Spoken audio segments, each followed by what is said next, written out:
the top paragraph, why people write essays. This is a caricature, I admit. This is a caricature. It's come from something trying to explain to high school students why people write essays. And I just want to show you how wrong this is, how dangerous this is, and how much some of it is actually you've adopted without knowing you've adopted it. By definition, an essay is a structured, creative, written composition dealing with a specific subject from a more or less personal point of view. That's wrong. You notice it says nothing about readers and it says nothing about value. By definition, anything you write has the function of helping your readers understand better something they want to understand well. That's what it is. Because that's what it does.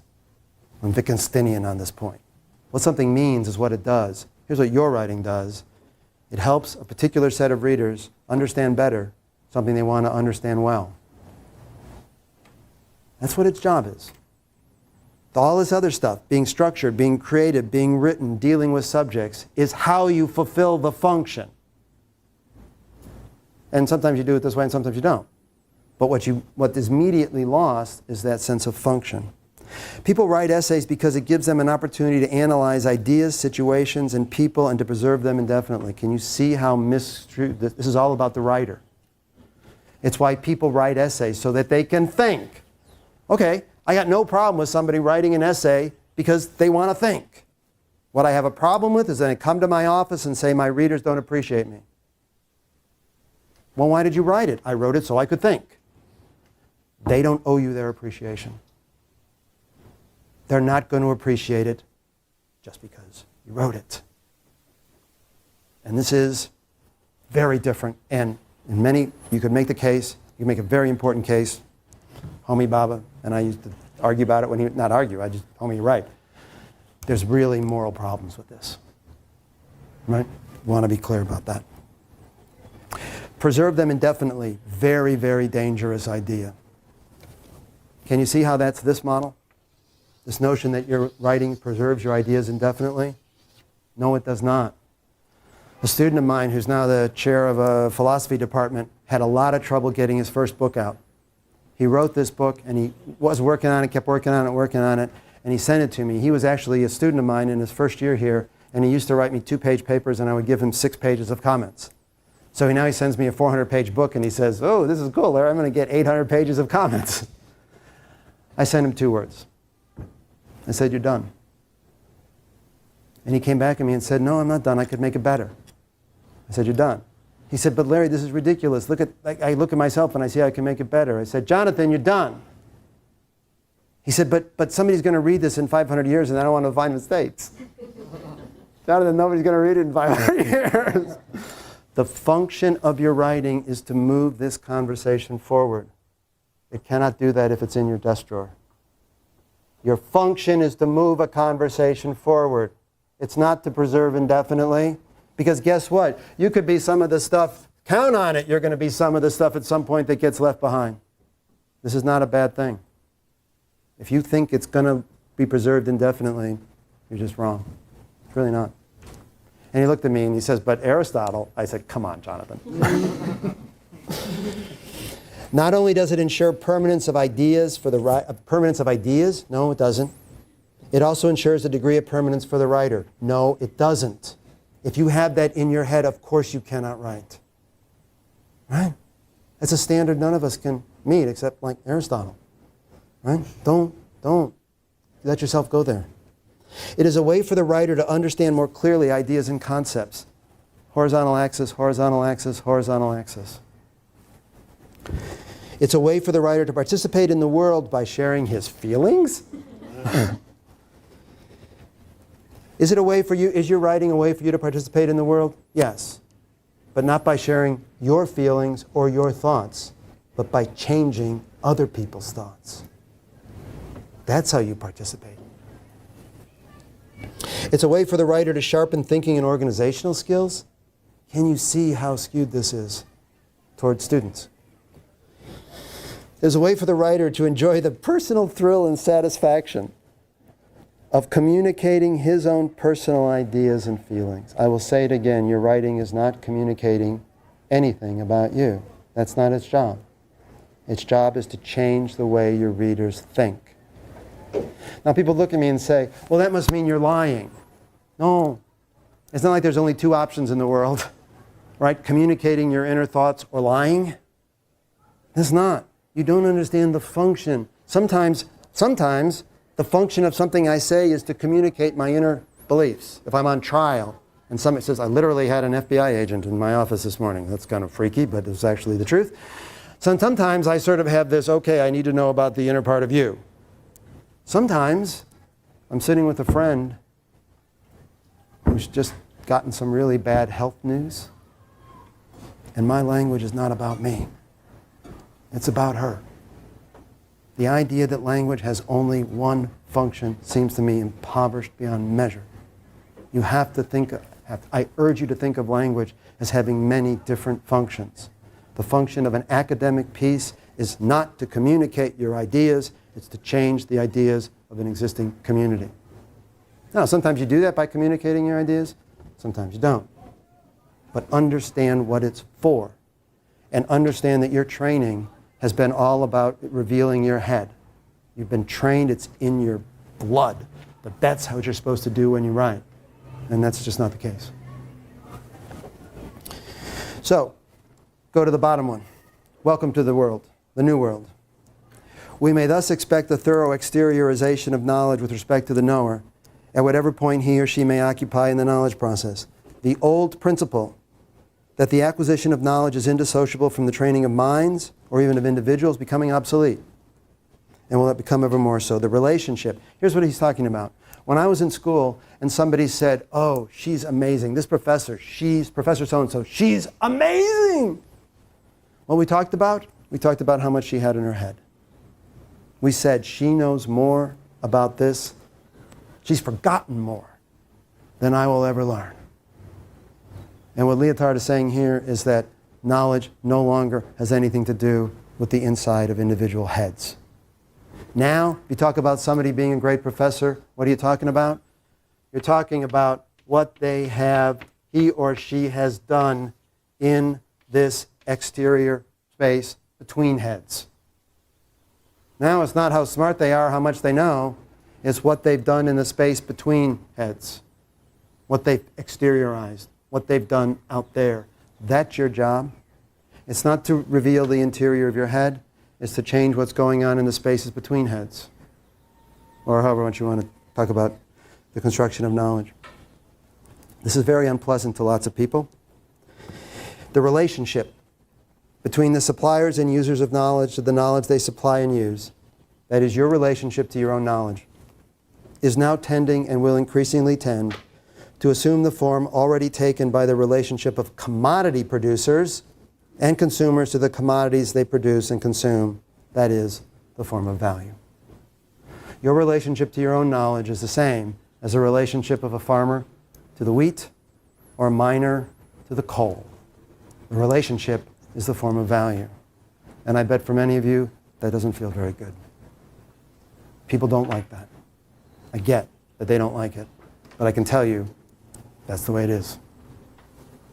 All right, now let's get out of the stratosphere and get down to some nuts and bolts. The next few pages just summarize what I've been talking about. Go to page 8.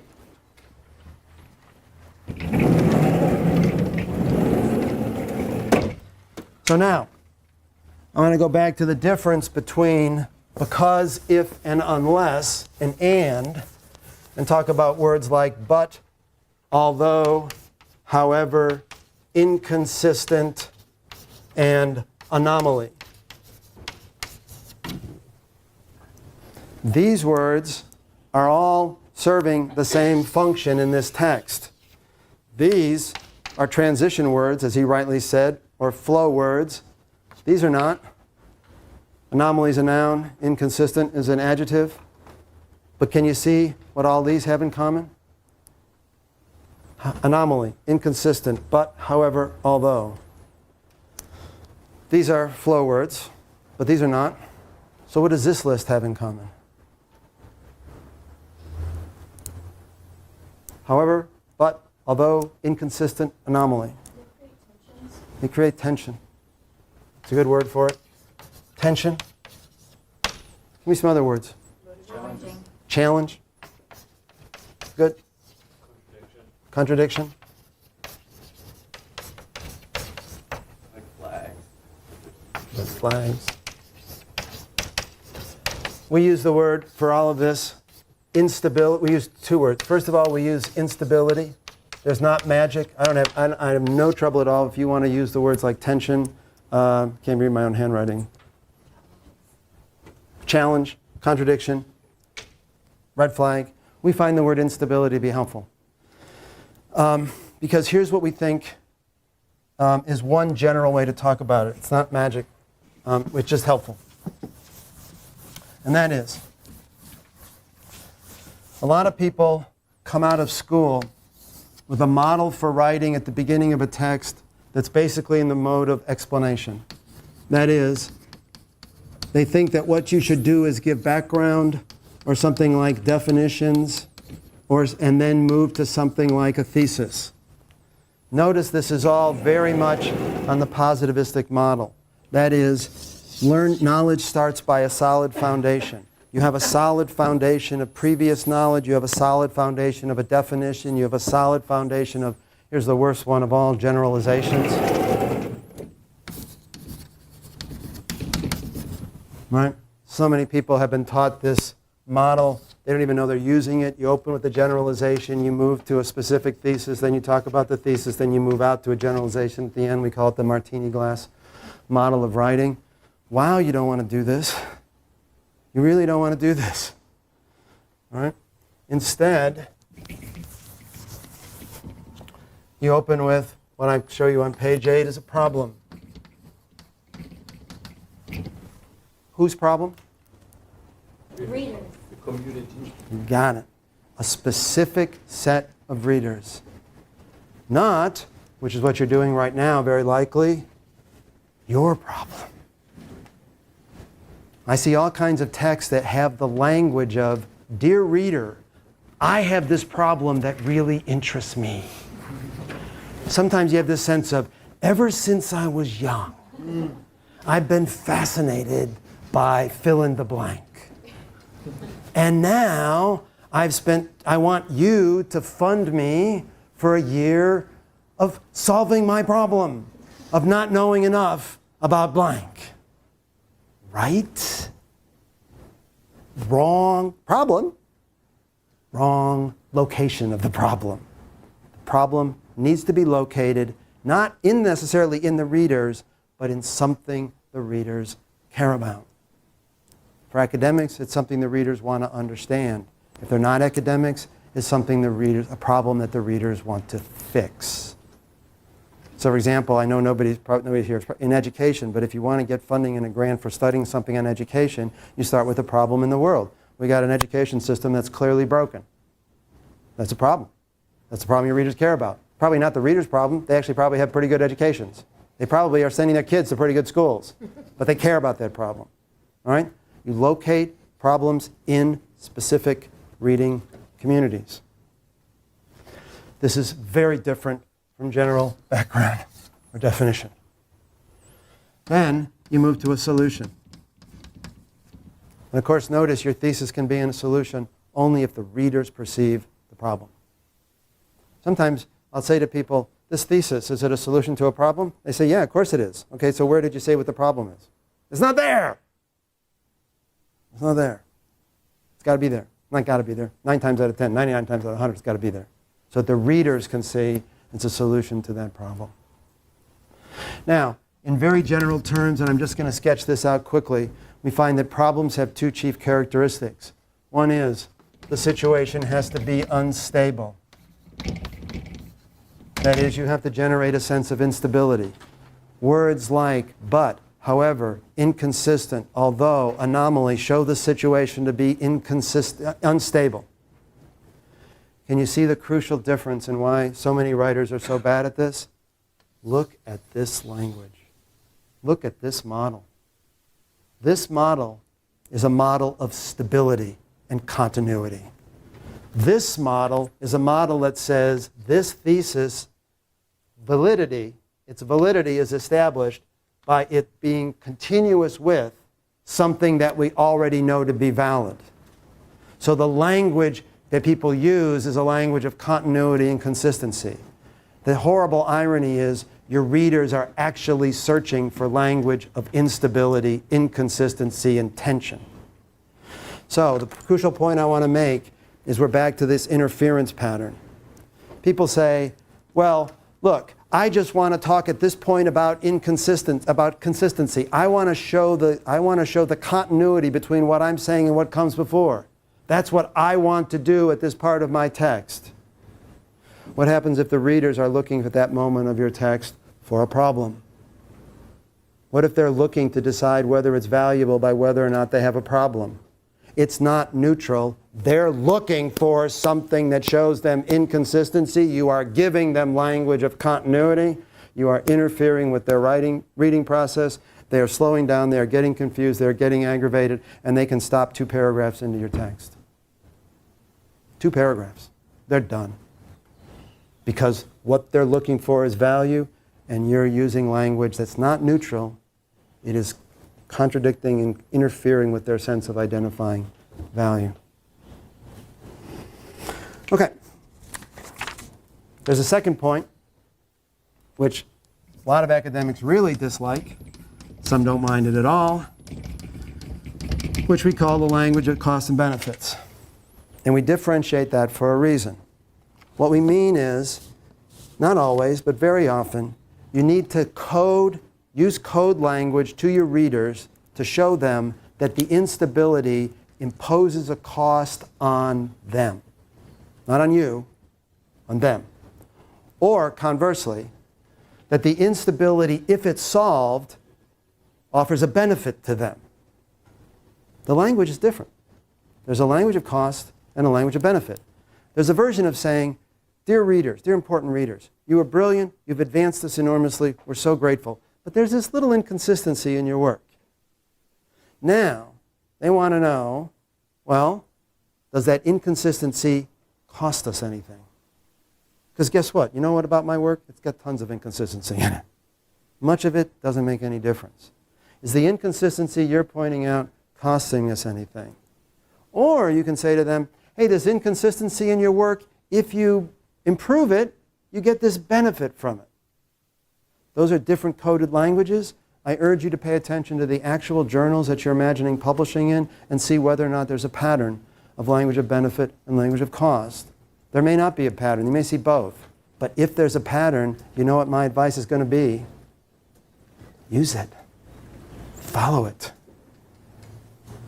Rhetorics, the published articles will show you the language that works right there in front of you if you just look at it. So, skip past page 9, page 10. This is just some explanations of some bad habits. Oh, yes, please. There's always a paragraph that you say, like, all the other papers that have done something. Oh, the literature review. Yeah. Okay, sure. Like different comments, like, if I don't put it, then I should have it. And Right. if I put it, it's useless. Okay. No, I'm happy to talk. Whoa. Talking about the lit review. Let's start by doing this. Let's specifically talk about literature review. I just did a terrible thing to whoever, poor people who are actually going to watch this on tape. All right, let's talk about that. First of all, writing a lit review as a PhD student is one of the hardest things there is to do. It's incredibly hard because you don't know who your readers are. Let's talk about a straight teacher reading a lit review. What is the function of a lit review for the teacher who is not reading it to change her view about the world, but is reading it to judge you? What's the function of a lit review for that reader? To show that you understood it. Right? That's perfectly clear. Is that its function in a professional text? Is that its function in a professional text? You think they're reading this to find out whether you know the stuff about anything? What's its function in a professional text? It has several. What's one? What's the function of a lit review in a professional text? Well, I think partly it's the massaging of egos, like you said, to do. Ego massaging? That's a real function. I got no problem with that. People think, no, it's a real function. Ego massaging is a function? I mean, indicate from Credibility is a function. Forgive me for jumping. Credibility is a function. to indicate from where you're moving forward, like a starting point, Yeah, but I hate the language of moving forward, right? or what you're challenging. There you go. You know how to, no, you see the difference? You see the difference? Here's what professional good lit reviews, and I didn't include one in this handout, but you send me an email, I'll send you some. Really good professional lit reviews will use the lit review to enrich the problem. Instead of saying, here's what a student lit review says. In 1998, he said this. In 2000, he said this. In 2002, he said this. In 2005, he's, sorry for the he's, but I'm looking at a bunch of he's here, right? A professional lit review says what? In 2001, he said this, but in 2004, he said something which, if we're smart, we realize puts in tension. And then in 2005, he said this, which complicates the situation here, but even more complicates it if we put that in motion with what he said back in 2001. Now we have layers of complexity, complication, and tension. Now, can we say I'm moving forward? Yeah, but you notice I'm not moving forward from stability. I've now enhanced their sense of instability. And if you're really good, you hype at the costs. You start saying, wow, not only is there a little tension there, but it's a tension that matters as this community as we go forward, because it suggests that not only were they wrong, but we're wrong as we move forward based on their ideas. So it's not just them, it's kind of the rest of us. Are we moving forward? Yes, but from instability, not from stability. That's a big difference. So, for example, let's take a couple of examples of this, because perfectly we can use these examples to talk furthermore more about lit reviews. Page 12.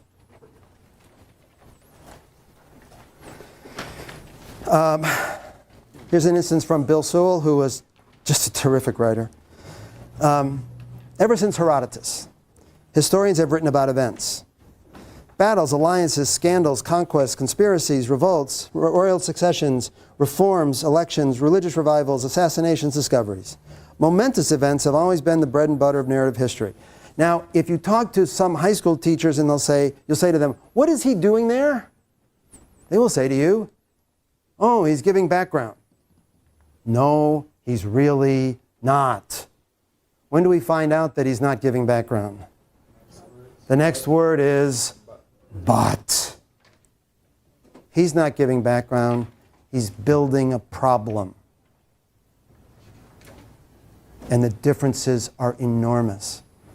So many faculty members will say to students, you know what, this paper really isn't working very well. This introduction doesn't work. And the student says, well, what do I need to do? And they'll say something like, well, you need to give me more background here. Oh my God. When you say background to people, they usually say, okay, I guess give more history of the subject or something. They don't mean that. They mean, I can't figure out why this matters. The background they need is a problem. But despite the prominence of events in historical narratives, the event has rarely been scrutinized as a theoretical category. Now, is that a problem? Is it coded as a problem? It's undoubtedly an instability, but is it a problem? I'm going to cut to something I want to just be able to put on the table for you. Later on in this handout, you're going to see a couple of pages on the difference between what we call gap and what we call error. A lot of especially young academics very worried about telling these important people that they're wrong. Instead, they use the language of gap. That is, they say, we've studied this stuff for a long time, but we haven't looked at this. There's a gap in our knowledge. And the truth is that sometimes works, but way more often than not, it does not work. Why not? A gap in knowledge. We have a gap in our knowledge. Why wouldn't that work? Pardon me? Well, there should be a small gap, that's sure. But why would it work? Pardon me? probably not the first one to think about the gap. Well, that's, but perhaps you're the first one who's been able to fill it. It still isn't going to work. Often doesn't work. What's the cost of Here's what gap assumes. Another model of knowledge that is now dead. This is supposed to look like a crossword puzzle. Can you imagine that this is a crossword puzzle? Here's what the gap model assumes. It assumes that knowledge is bounded. It assumes that knowledge is like a crossword puzzle with a fixed number of pieces. And you say, ooh, ooh, ooh, look, I filled in this piece. This only makes sense in a bounded model of knowledge. Go back to this model. What if we think this is wrong and that knowledge is infinite? It's just going to keep on being infinite. Now what happens to the gap? Think of it this way. If knowledge is infinite and you filled in a gap, how many gaps are left? You have done nothing. Because there's still an infinite number of gaps left. I'm not saying gap can never work. I'm saying gap is very dangerous. Is Bill talking about a gap here? When he says it's rarely, see the word rarely? That's often code for gap. Oops, gap, haven't done something, gap. Is this a gap? No. It's rarely been scrutinized as a theoretical category. Why is that a problem? And for whom is it a problem? For whom is it a problem if you say, ever since Herodotus, historians have talked about events, but nobody's ever asked what they mean by that? Oh, that's a gap? Not for some communities. For some communities, it's what? It's a gigantic problem if the community is using categories that they do not understand. Right? In some communities, they went, whoa, this is a problem. Because we're taking for granted that we understand some fundamental category for our field, and we don't even know what the hell we're talking about. Dangerous. So what is he doing in the next sentences? Traditional narrative historians who reveled in the contingency and particularity of events generally refused on principle to engage in explicit theorizing. Background? No. What? What? Kind of setting up life problems. No. Community. What community are you talking about here? Narrative historians. You people have a problem, narrative historians. Next sentence. Meanwhile, historical sociologists, along with the minority of historians turned in the social sciences in order to escape the hegemony of political narrative, generally disdained the study of mere events and sought instead to discover general causal patterns underlying historical change. What's he doing there? Another community. He's defining his communities. Here are the two communities who have problems. Traditional narrative historians and basically every other historian. Right? 2 sentences. He's described his community, the people who have a problem. You want to know a very extended version of this? Read the introduction of Said's Orientalism, where he constructs, I think, 9 communities. People say to me, oh my God, I have this huge problem. I'm writing interdisciplinary stuff. Interdisciplinary stuff is extremely, extremely difficult to write. People come to this campus because we proclaim that you can do interdisciplinary studies here. We scorn traditional disciplinary boundaries. You know? Here's the problem you're going to have when you do interdisciplinary work. Who's in your community of readers? Go ahead, put that committee together that has somebody, 3 people on it, and they're from 3 different committees. Be very careful. You got the right 3 people, amazing. You got the wrong 3 people, you're going to have a writing nightmare. Because those are 3 different communities who are not only going to define problems differently, they're going to see arguments differently. So what Bill is doing here is he's saying there's 2 communities of people I'm writing to, and he lays them out in the first paragraph of a text. This is first-rate functional writing. You got to understand the function, not what it looks like, not the rules, not the formal, but the function. I will shut up in 1 minute. So, page 13 summarizes the model from this point. Let me just tell you what's left in the handout. Page 16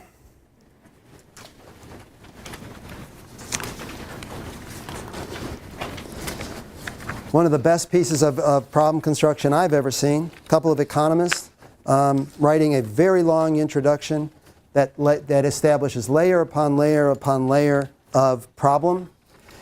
On page 17, they do something which I have virtually never seen done before.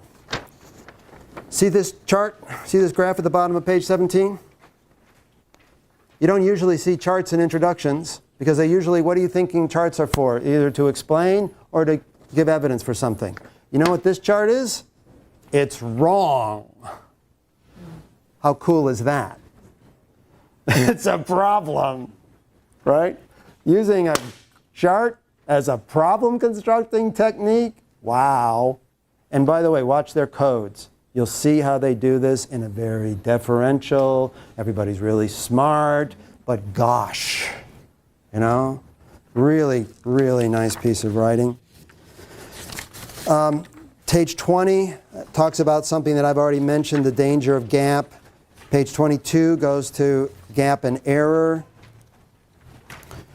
I look at Bill again, Bill's work on page 23. I said one more minute, but I'm going to take two more. The last thing I'll look at is this, I think, quite useful article on page 24 from John Tutino, whom I've never met. But I think this is such a great example of cycling all the way back to where we started. The Revolution in Mexican Independence. First paragraph. The Hidalgo Revolt of 1810 marked the commencement of conflicts that brought independence to Mexico in 1920 and led to a series of revolutionary changes that endured for decades into the national era. As colonial rule ended the contested processes. What is that? You look to anybody, they're going to say, oh, that's background. He's giving a little historical background, right? No. Look at the beginning of the next paragraph. The interpretation just given challenges an entrenched vision of Mexican history. Whoa. You know, this is really, really open. John Tutino was strong enough professionally that he could say, hey, all you people, you're all wrong, right?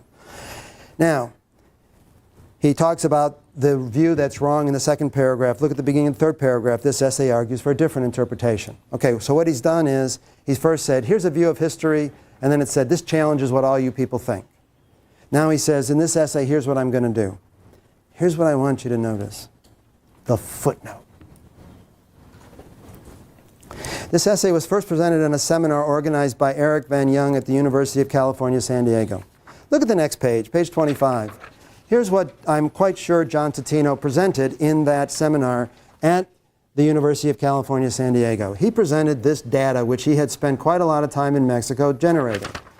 Tenant rancheros at Puerto de Nieto, 1820 to 1825. Rents in pesos. Table 2, maize plot rentals at Puerto de Nieto, 1820 to 1825. You know, because in 1820 it was 60, and in 1821 it was 33, and in 1822 it was 30. This, I'm quite sure, is what he presented at the workshop. What do you suppose people thought to themselves at the workshop? Why would I care what happened in the rents of maize plots at Puerto de Nieto from 1820 to 1825? Go back to the footnote. Discussion there helped to clarify the importance and the uncertainties of the issues explored here. More recently, several HAHR, that's the journal, readers asked that I make the larger significance of the case study more explicit. I mean, who the hell cares what happened in Puerto de Nieto, John? I mean, I know you went down there, you got a grant, you looked through a lot of books, and you came up with a lot of numbers, but why would we care? A final reader. You see why I love this so much? He's probably been working on this article for what? 3 years maybe? A final reader suggested that my interpretations appear controversial. Like, hey John, you see this work you've been doing? It suggests that everything the people in this community think about the Hidalgo revolt is wrong. He didn't even know that until the end of his process. In his thinking process, it was probably 3 years into a final reader told him what problem he was actually engaging. Where does that come in his article? It's the first sentence. the difference between this process and this process.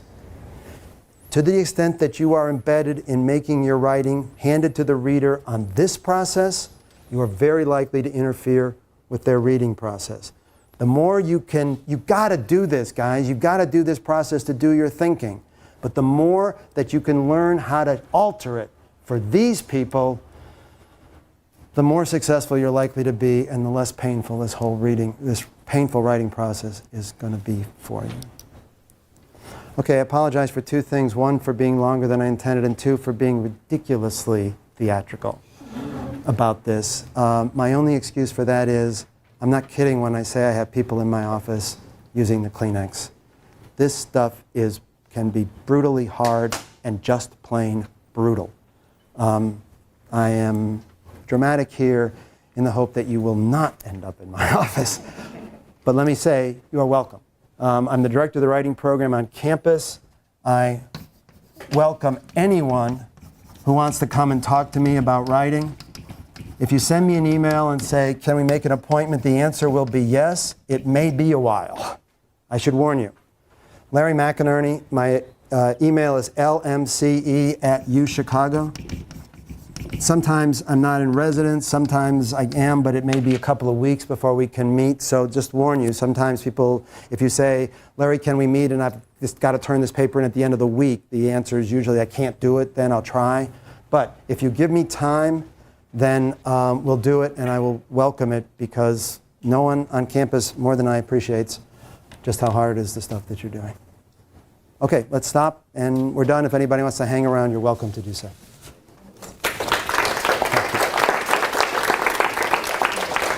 Don't do that. I just get more dramatic when people do that.